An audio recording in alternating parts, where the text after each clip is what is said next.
অন্নপূর্ণা ভান্ডার আসলে ঢপের চল, এটা না দেওয়ার একটা কায়দা। যে বলছি না, আমার বিজেপি যে একজন কর্মী, সে পুরনো কর্মী, সে নতুন নয়, মানে হঠাৎ কর্মী নয়। সে বলছে দিদি যার সঙ্গে ঘর করেনি সে বড় ঘরনি।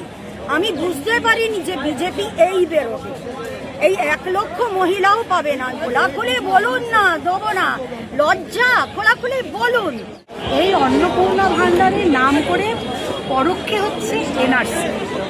আপনাকে 3000 টাকা মাসে নিতে গেলে যদি পরিবারের সবাইকে সবার ব্যাংক ডিটেলস, বাড়ির দলিল দিতে হয়, আপনার বাড়ির মেঝেটা মোজাইক না খড় না মাটির দিতে হয়, তাহলে তো হাস্যকর।